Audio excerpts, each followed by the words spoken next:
Hi everybody, this is called Neo-Leo, The Ageless Ideas of Leonardo da Vinci, and it's written by Jean Beretta.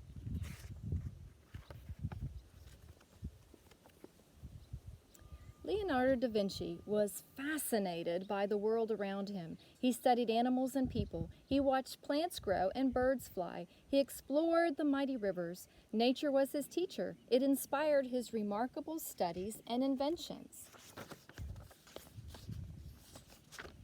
Leonardo's ideas were revolutionary, but they remained buried among his 20,000 pages of notes. Most of his inventions were not built during his lifetime. The designs were either too expensive, too sophisticated, or too controversial. Sadly, most of his ideas have been lost to time, but the surviving notes prove that he was a true visionary. For example, in 1903, the Wright brothers were famous for creating an engine-powered aircraft that could carry a person into the sky. 400 years earlier, Leonardo had designed several man-powered aircraft, including the ornithopter.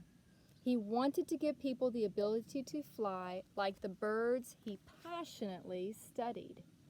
So he was doing airplanes way before the Wright brothers. In 1891, Otto Lilienthal had actually seen Leonardo's ornithopter drawings in the late 1880s. He was motivated to develop history's first successful hang glider.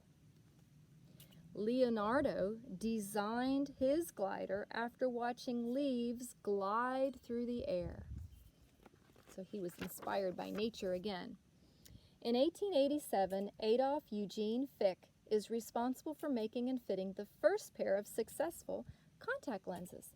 Oddly enough, he tested them on animals.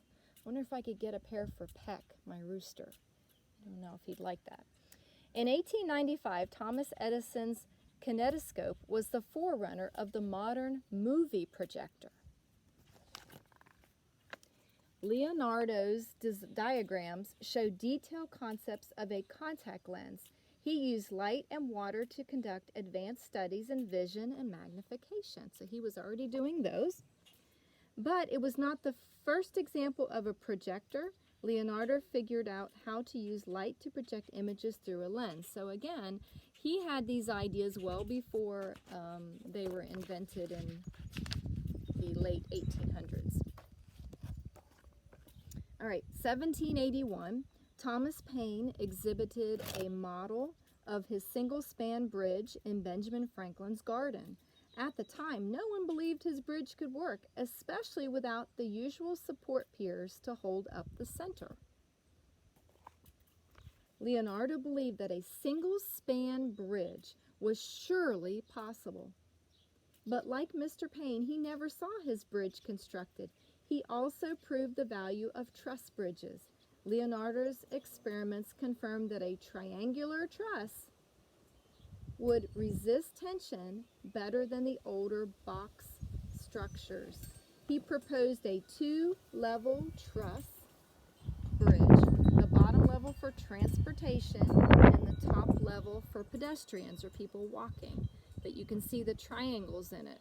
And he decided that that was a stronger way to make that bridge.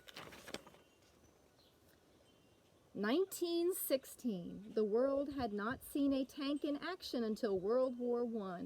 The British Navy developed it, and Captain H.W. Mortimer brought one into battle for the first time. Leonardo was thinking about tanks long before Captain Mortimer. Turtles became his model. He considered himself a pacifist, but he looked at weapons as a design challenge. He also designed grenades, machine guns, and a giant catapult, among others.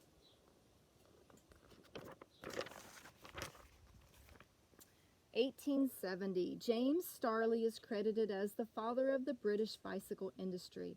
Many of his inventions led us closer to the type of bicycles that we ride today. Did Leonardo invent the bicycle? A bicycle does appear in Leonardo's notes. You can see it right here. While historians agree that it is not his drawing, some think that a pupil, one of his students, drew it after studying a bicycle prototype in Leonardo's workshop. Others say it was drawn as a prank by someone centuries later. We may never know for sure, although we do know that Leonardo had designed many parts that are used to build bicycles, such as the gears and the chains, which are drawn up here. So these we know he did. This we're not sure. Might have been in one of his students. It might have been somebody much later that just drew it in his notebook after he was gone. All right, 1907. Paul Cornu was a bicycle maker by trade. He built the first helicopter to lift off vertically, and vertically means up and down. It hovered 1 foot above the ground for 20 seconds. So imagine a foot. That's as far as it went off the ground, not very far, right? Prior to that, Leonardo devised his own version of the helicopter, the helical screw. It used the same principle as modern helicopters for compressing air to achieve liftoff. Unfortunately, the weight of his machine and the man-powered mechanics would have prevented real flight. So he had some good ideas, but he really needed to work on it a little bit more. Modern boats have fish-shaped hulls, unlike the square-shaped hulls of days gone by. And all passenger ships today are required to have double hulls for extra protection.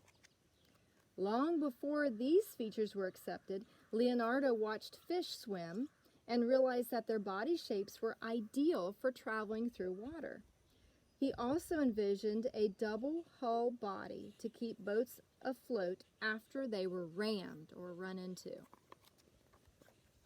1943, Jacques Cousteau and Émile Gagnon made modern diving equipment popular when they designed underwater breathing equipment called the aqua lung. Scuba gear existed much earlier than Leonardo, but he added his own features, such as an inflatable bag to raise and lower a diver and reinforced breathing tube. So he just made it better. With the use of modern imaging technology, doctors now understand that when blood moves through the heart, it forms a vortex that opens and closes the valves. Leonardo had already figured it out. Through detailed body dissection and simulated water experiments, he discovered and diagrammed accurate examples of vortex formation in the blood. Yeah, people thought he was really strange back then because he would get bodies of people and dissect them and study them and then figure out things like this and put it in his notes. So people thought he was pretty odd. What do a steam locomotive and a cooking rotisserie have in common? Leonardo da Vinci, of course. His notebooks are filled with experiments on steam power and air pressure, predicting the development of the steam engine.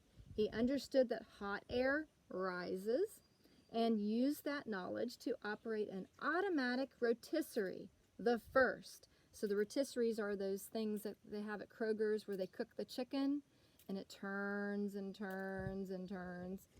And that keeps it from burning on one side, plus nobody has to sit there and keep flipping it over, right?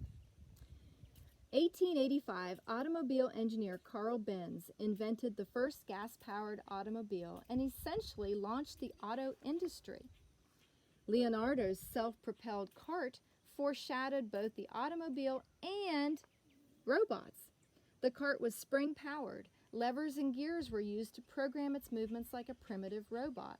Leonardo designed and actually constructed robots for royalty and court pageants. Springs, levers, water, and weights powered and controlled them. 1940, when people attended the 1940 World's Fair in New York, they came face to face with Electro and Sparko, two of the world's earliest robots. But remember, those ideas started with Leonardo da Vinci. 1785, Jean-Pierre Blancard created the original all-fabric parachute and was the first to prove that it could provide safe escape from a hot air balloon. Actually, his dog proved it. Uh-oh. Or one could argue that Leonardo proved it before both of them. He had a different purpose for his parachute. Its function was for traveling from high to low surfaces like the birds he observed. His triangle design, unfortunately, was never tested.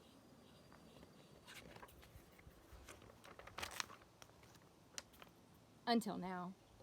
That's right, Leonardo's ideas are finally coming to life. Several are being built and tested, and they are working.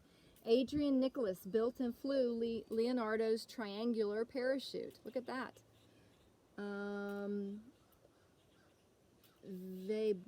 sorry, I'm going to butcher this name. Vejorn Sand's team built the single-span bridge. Remember the bridge that he wanted? Mark Rosham built and operated the self-propelled cart and robot knight. Ooh, that'd be fun. Dr. Maury Garib built and confirmed the success of Leonardo's artificial heart valve model. It's right here. Steve Roberts and Martin Kim built Leonardo's glider. Judy Ledden flew it. The amount of knowledge and vision found in Leonardo's notes is overwhelming. And remember, about 2/3 of his notes are still missing. Imagine what is left to learn from this incredible inventor. Now, we're going to be working on looking at Leonardo's artwork in class, but I just wanted everybody to know that he was actually an excellent inventor and scientist, and a lot of people don't realize that. They just know him for his artwork. So you can take an AR test on this. It is an AR book, and I'd like you to do that so we can get all those AR points up and you can start getting some recognition and some prizes and things like that for your AR points.